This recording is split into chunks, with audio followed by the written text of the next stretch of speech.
ยังนี่สบายดีสบายดีโอ้ยเป็นยังไงติดคุกจักปีแล้วติดคุก5 ปีเฮ็ดยังอยู่โอ้ฮะก็เลิกเวียกมาเลิกเวียกสิเข้ามาบ่โยเอาเข้าอยู่2 คนหรือเก่าโดย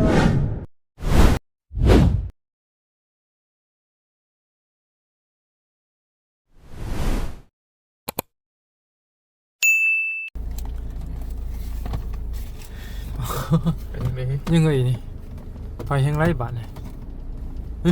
ลงเนาะบริคือเก่าเนาะประวัตินี่เอาพี่น้องเลยพอดีทางมายาวและพอดีเนาะวันนี้พี่น้องมีโอกาสเข้ามาเยี่ยมบ้านเพื่อนซานหมู่บ้านแห่งหนึ่งพี่น้องเลยซึ่งก็เป็นหมู่บ้านใส่บุญเนาะเขตเก่าๆตะกี้ตะกอนพี่น้องเนาะก็พี่น้องคือสิพอฮู้ดีเนาะก็สิเป็นเขตทางเขาหนองทงเขาเอ้ยหลาเขาเอ้ยเกษาตะกี้ตะกอนนั่นแหละพี่น้องเลยทุกมือนี่เป็นยังไงยังมีชีวิตอยู่บ่ พี่น้องเนาะอันนี้สิเป็นเนื้อหนองทงนี่เอ้ยหลามืดเลยเนาะเอ้ยหลามืดเลยนี่พี่น้องเลยเนาะเพื่อนหนองทงเด็กคือเด็กกีซาเดี๋ยวลงไปเบิ่งก่อนเนาะมีภายในอยู่พี่น้องเลย6ตอนนี้เนาะบอกคือโบแปนคือตะกี้ตะกอนพี่น้องเลยคือมือตื่นๆเนาะบ้านพี่น้องเลยเนาะโธ่เล็กน้อยมีเล็กน้อยป่ะฮะแม่นมีเล็กน้อย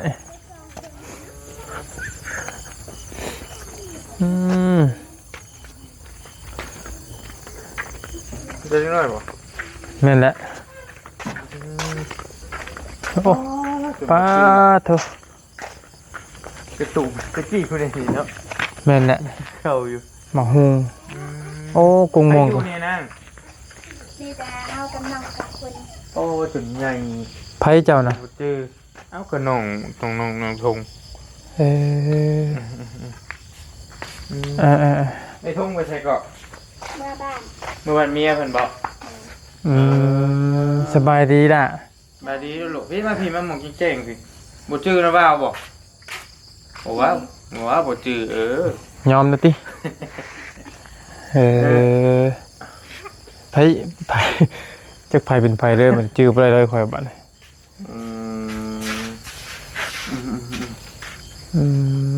เมื่อวันเมียเพิ่น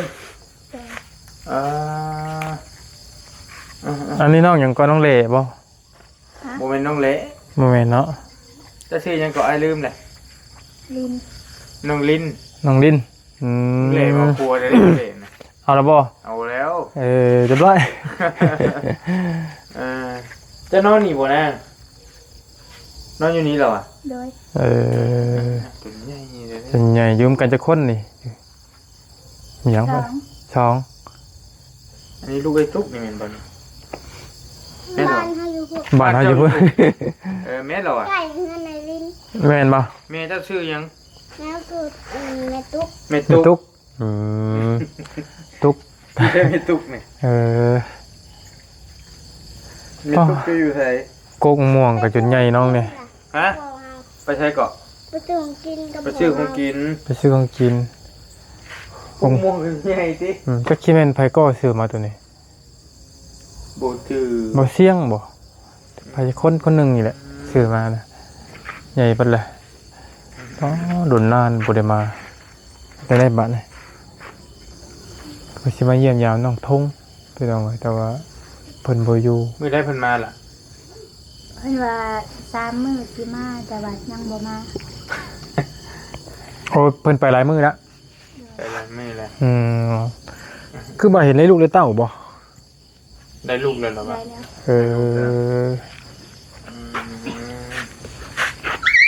เอาอย่าเลยเนาะเฮ็ดได้ใส่เฮาลิ้นน้ำแกนนี่ไม่เครือยังนี่นะปูคือสีเนาะเครื่องแตงบ่ มักบัวมักอืมมากับมาช่วงค่ำๆเลยพี่น้องเนาะมายามน้องเพิ่นเนาะบรรยากาศช่วงแรงเนาะ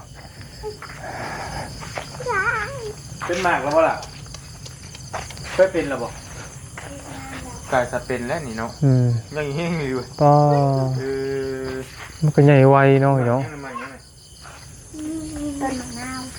งาว เป็นมากแล้วบ่นี่ ยัง เฮ้ยนี่น่ะหมักส้มโอ เป็นหมากใช่ตัวน้อยๆนึงกะ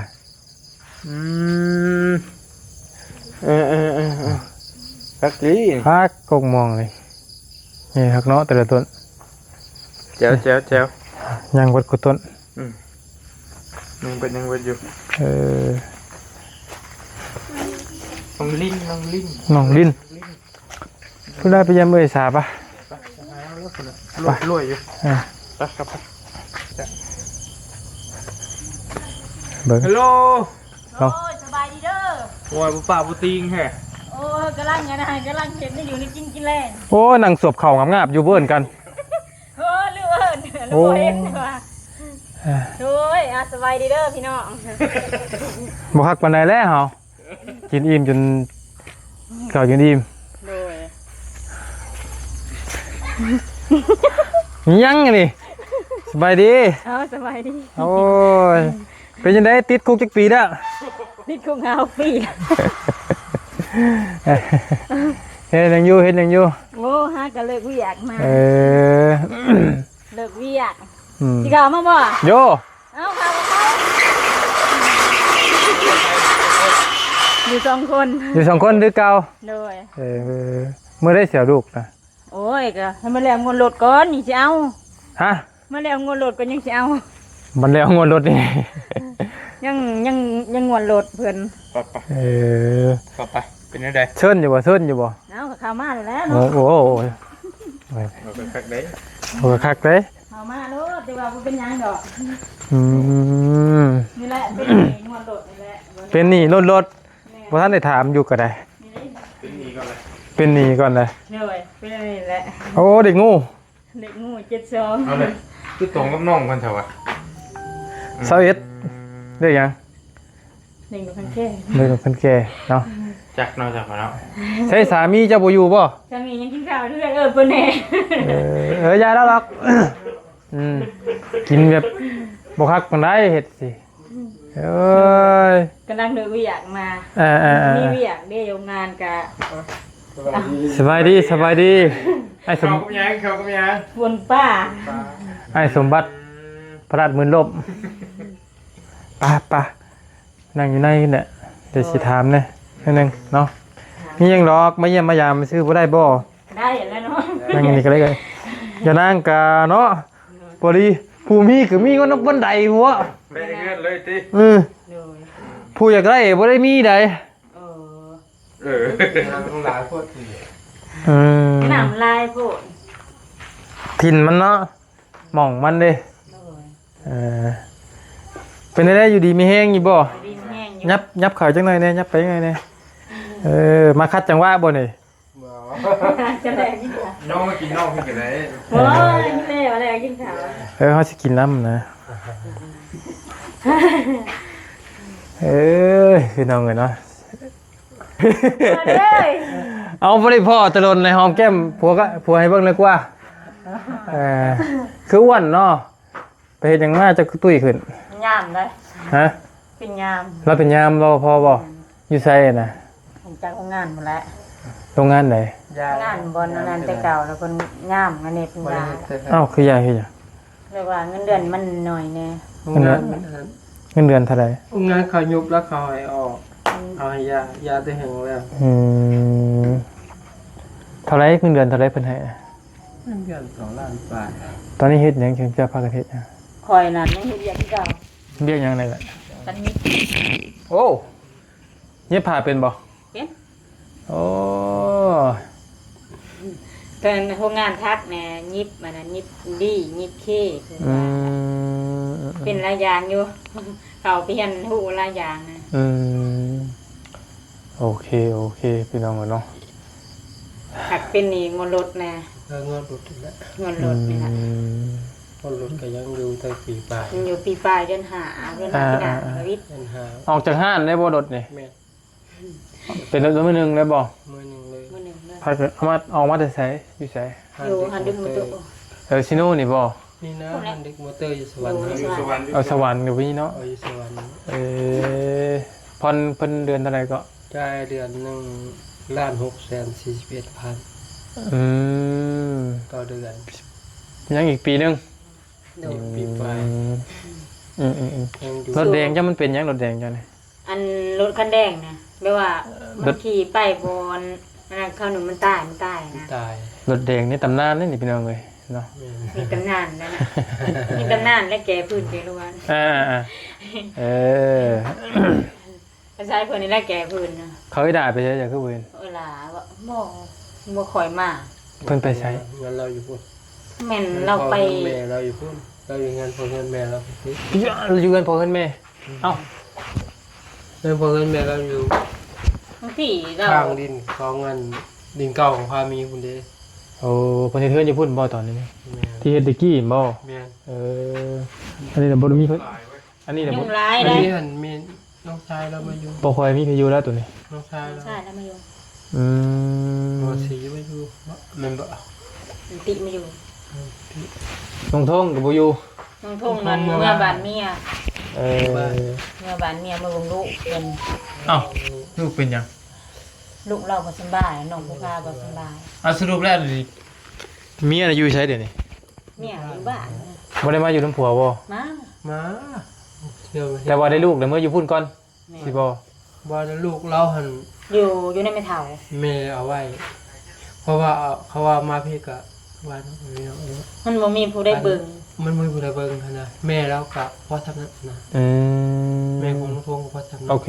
พูดอยู่เอ้ยตุ๊กอีกอะอยู่กับคือเก่าเนาะ อยู่เก่า อยู่กับลูกกับผัวเก่าเนาะ เก่า ดีละเนาะพี่น้องเลย มีแต่กำขำมายังพอเฮือนนี่โตเจ็บบางทีก็ได้งั้นบ่มือได้บ่มีงานก็มาหาหมอ พิมเจ้ากับบ่ค่อยได้พ่อได้เจอกันเนาะต่างคนต่างไปเบียกมันเนาะไปกันเนาะ แม่น ก็ชีวิตไปอันใช้ชีวิตไป นี่แหละเพิ่นหัวรถนี่แหละพอกันนะซื่อๆเพิ่นหัวรถ เอ้าเรื่อยๆแท้ใจเดือนใจเป็นเดือนบ่ จัด เดือนเท่าไหร่ก็ เดือน1ล้าน6กับ41,000 ถ้าอยากได้นี่แหละเนาะยังได้ซะ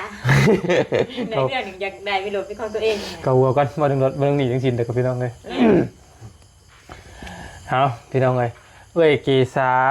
กับอ้ายสมบัติเนาะบ่ฮู้ว่าพี่น้องจำได้หรือบ่พี่น้องตั้งใจสิเข้ามาเยี่ยมมายามเพราะว่ามันก็ดนนะเนาะถึงเฮาบ่ได้เข้ามาก็บ่ได้พ้อบ่ได้เจอกันนี่ก็ห่วยหลายปีเต่แล้วเนาะตั้งแต่พ่อเสียผมจักบ่ แม่ ไปแต่อันน่ะตั้งแต่พอย่าเสียแล้วก็พอ พ่อตาเนาะ พอตาแล้วก็พอเฒ่าพ่อมันน้องยังก็ลืมแล้วลูกกันไอลี่อะนะลืมละ เฮ้ย อันพอเฒ่ายังก็ลืมเลยนะพอตาบ่เนาะ กับพ่อตา พอตา พ่อเซ็งชื่อว่าน่ะ นั่นแหละอันนั้นแหละ แต่พูดแล้วเนาะจำเจ้าไปกันเนาะพี่น้องเอ้ย หักบ่ลืมดอกไปทางใดก็ได้ อืม คันว่าบ่เข้าเวียกก็คือว่าแล้วมีหยังก็ซอยได้ โดยเข้าใจแต่ แม่น เพราะว่าเราก็เฮ็ดเวียก แม่น ตามโรงงานน่ะมันบ่คือตะกี้เลยพี่น้อง แม่น ตะ คือ กี้ ตะกี้ยังว่าว่าเกี่ยวข้าวเกี่ยวน้ำยังว่าเอิ้นใส่กันทานได้ เนี่ย เงินกันว่ากันเชิญใส่กันใส่แต่มูลทิศใช่มั้ย ทันทีจะมีเว ไป ลา เฮ็ดเวียกจังมุงจ้ะ บางทีก็บ่มีคันว่าบ่มีเวียกก็ ไปเก็ตมึง ประมาณ7:00 นป้านี่นะ ไป 7:00 นเข้าการนี่ ไปชงแล้ว7 โมง เจ้าไปส่งบ่เจ้าได้จะเฮ็ดจังตอนนี้ เอาไปเฮ็ดหยัง อยู่เพื่อน อยู่เพื่อนไปหาพี่ส่งเมียแหละ นึ่งข้าวนึ่งน้ำทาลูกทาเมีย บ่ได้เผาแล้วบ่คือตะกี้เดี๋ยวนี้ โอ้เพื่อนหากับพูดเต้าแล้วมันยังบ่อันนั้นมันยังบ่มีเวลาสิเอาพื้นลงนะพูดเต้าอันนั้นเด้เต้าพี่นี่ เตาฟรีโอเคพี่น้องเว้ยเฮือนซ่านหลังนี้ก็เป็นเฮือนเอกษาเนาะพี่น้องจำได้บ่รู้สึกว่าบอดี้บ่ตัวนี้ แม่น บอดี้ นี่แหละ เจ้าแล้วเนาะตัวที่รับหนักๆเนาะ แหละ ก็ลงกระเบื้องให้มันบ่บ่ดีเบิดเปลือง ไม่ได้หัวที่เลยพออยู่ บ่ ที่ บ่ได้หัว สั่งแก้วบ่คือสั่ง สั่งรถ สั่งรถได้เนาะนี่เนาะ สั่งรถ สั่งรถสั่งแก้วในมือลงทุ่งเนาะ แมน อันนี้พอตาเลยเนาะเวลาเนาะ ตา จองหลังนี่มันรถ อืม เพื่อนก็เอางานคือเก่าแล้วพอสั่งรถก็ได้ เห็นอยู่ เนี่ย เออ เงินพามีกับสร้างรถ เออ เฮ็ดอยู่พุ่น อ อยู่ดินนั่น ยังได้ทำข่าวอยู่ดีไม่แห้งอยู่บ่ อยู่ดีมีแฮงอยู่เอ้ยแต่บ่ค่อยมีเงินใช้ ปลาทองก็อยู่ดีไม่แห้งอยู่เนาะ จังว่าแล้วตัวน่ะ ปลาทองนี่เนาะอย่าผิดกันอยู่ดีไม่แห้งเหมือนกันนี่แหละเนาะอยู่ดีไม่แห้ง เอ้ยอยู่ดีมีแฮงอยู่ เดี๋ยวเป็นคลิปอยู่ ติดตามเพิ่น มึงคลิปอยู่เห็นอยู่บ่ เห็นอยู่ เอออยู่ดีมีแฮงอยู่เบ่งออกอยู่ดิ ยาวไปอันซอยยูฮูสำนักลงแกงก็เห็น เห็น ไปเห็นอยู่บ่ ติดตามอยู่ เออ ติดตามคลิปอยู่ ไผซื้อโต๊ะตัวนี้มาให้นี่ โอ้ จังว่าใครวะ ชื่อได้อยู่บ่ แหม่เตี้ยบ่ เม็ ลื ด ม เม็ดเตี้ยใส แสงนะ คิดเอาหนึ่งหนักนะ เม็ดเตี้ยใส หลายคนนอนไม่จือบ่ได้เนาะ บ่ ได้ บ่ได้นั่งเบ่เดี๋ยวนี้มันบ่ค่อยได้นั่งติ มาขอในหนังได้มาแต่อยากได้งานกันมีแต่คันฟองน้ำใหม่ฟองคือเตียง ก่อนไปเตียงนี่เฮ็ด คอยหนังที่วันถอวันเสาร์วันอาทิตย์กะเชี่ยยาที่ยุ่งนึงกะบางทีกะเชี่ยยาที่มุ่งแหลกกะมองผักโพนในหนึ่งนึงกะ ขายว่าซื่อๆนี่ ฮะขายขายเนาะเป็นซื้อให้แหลกกันอยู่บริขายได้แพงได้เนาะ แพงอยู่ แพงได้ โอ้ เนาะ ยแพงยังแพงอยู่เนาะ น้ำแพงอยู่แล้วที่ได้จ้า ขายแล้วกันขายก็ทางศาสตร์ยังหาบ่ได้ ทำบ่ได้แล้ โอเคพี่น้องกันเนาะเรื่องชาติเราก็ยังโอเคอยู่เนาะสียังก็ หัวได้ เริ่มแล้วมีแต่ มีแต่เฮ็ดไหมกำมาอย่างมันงามกันพี่น้องแต่สียังมันก็เริ่มลอกหลายปีแล้วเนาะปกติแล้วพี่น้องหลายผ้าหลายปีแล้ว เนี่ยอันนั้นปีแล้ว มันก็ตามการเวลามันนั่นแหละเนาะเดินไปมันก็โยผุพังเขาไปวัดนั่นแหละพี่น้องเลยมันก็หล่นพอสมควรแหละเดินทางหลังนี้ก็จักปีแล้ว จะปี2003 หนึ่งสองสามจะแซนบ่สองสาม แม่น23 สองสามบ่เขาก็โมโหคือกันนั้นลืมเลย จะปี2003 จักปีแล้วละพูดตัวปีบริบ้านแหละพี่น้องเลย แม่น เออ ตั้งแต่ผูกพ่อตั้งแต่อยู่เต้าฐานเนาะตั้งแต่ นั่นแหละ อยู่มีคลิปอยู่ ตั้งแต่หึงแหละนั่นน่ะ อ๋ออยู่ กันดีมุกดีใจแล้วเนาะ ใจบอก ดีใจแล้วเนาะพี่น้องมายากนี่นะจ้ามื้อนี้ว่าแล้วกินข้าวคงเจ้าคงงานเนาะว่าข้าวเหี่ยวแต่ปากโผล่ไปเนาะ แม่นบอก ว่าไปดีนะ อ้าวก็ว่านี่แหละช่องเถื่อช่องมือเลยเด้ ว่า แม่น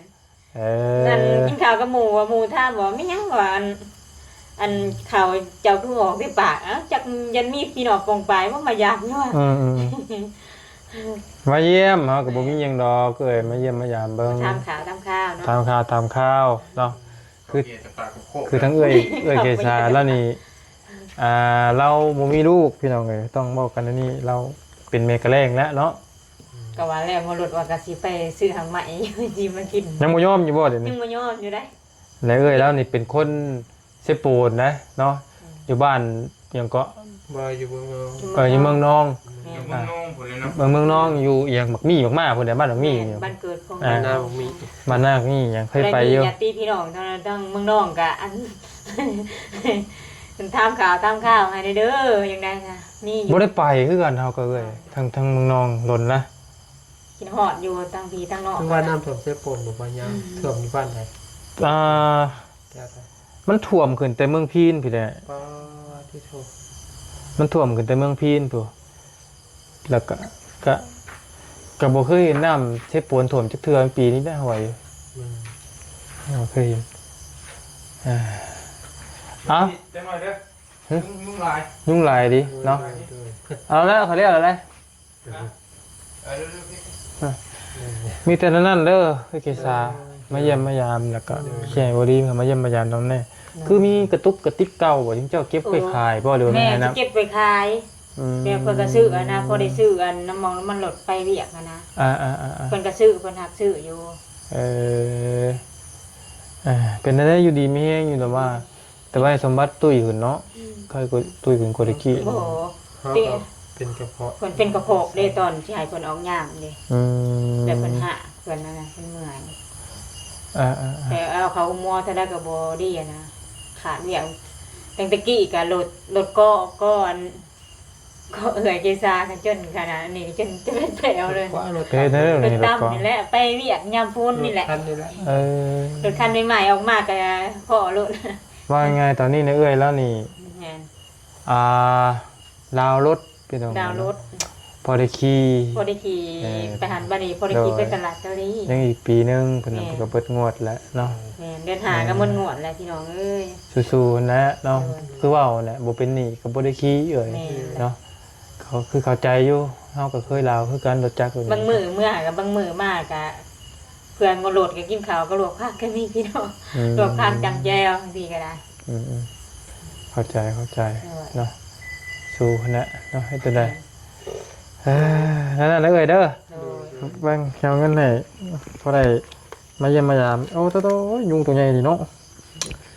ต้องจูพื้นจูต้องจ่ากันยุงเพราะมันเป็นลงเนาะอยู่บ้านเจ้าเนาะยุงหลา แต่ ย ว่าเรียกกระทั่งนี่ได้ปะเวลาเมื่อเช้ามันสิเอื้อกระทั่ง จำทางเขามาจนบ่ได้กินเนาะ แม่ เปลี่ยนเลยว่าเลย เปลี่ยนเองมันแน่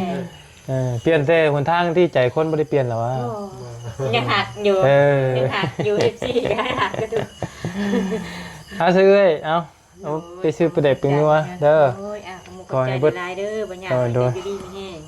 จะถือเลขจาก3 4ตูนจังซี่500ล้านนี่เด้อซ่า สาธุเอ้ยยังอยากถือ ให้ได้เงินเดือน YouTube ก็ขอให้ได้จังตื้อล้านเด้อ โอ้โหเลยตื้อร้านบ่ แม่น เข้าใจเบิดเลยงดรถจอนี่ เขาซื้อคันมาเหก็ได้ โอ้ย ทำได้ซื้อร้านนะ คันนี้ก็จ่ายมาได้ครึ่งคัน ซื้อให้อีกคันนึงนะซื้อคนละคันเลยกับผัวเจ้าทำได้ตื้อร้านนะ มันหักโอ้ยพี่ดองเงินมากมหาศาลเนาะเอ้ยเนาะ ด้วยสู้กับรถเอื่อยก็ได้เนาะ เข้าใจเนาะอยากได้ เขา เอาไปเลย คันว่าเดือนวันที่8นะครับไปจ่ายเพิ่นข่าวข้าวหน้าแม่ โดยปานนั้นได้เสร็จเด้ออยู่ดีมีเองเด้อโดย สบายดี อันทั้งวอดี้เราสิกลับมาเยี่ยมอีกอยู่เนาะป้ายุงลายขนาดบ่ไหวแบบสิชาวอันตยานั่งแล้วเลยพี่น้องมีคนละคนใด นี่ออกได้นี่ออก เนาะผู้อยากไล่เลยบ่มีนั่นแหละพี่น้องก็อยู่ดีมีแฮงโชคมันนำด้วยพระคุณสุขทุกคนเนาะกระตูบน้อยแล้วก็ตะกอนตะกี้น่ะพี่น้องก็ตะกี้ก็พอได้นั่งก็ยังคือเก่าอยู่เนาะเอาโชคมันนำด้วยพระคุณสุขทุกคนพี่น้องเนาะขอบใจ FC พระคุณสุขทุกคนได้ครับคอมเมนต์เข้ามาแน่พี่น้องผู้ใดที่ยังพอจำเราได้เนาะโดย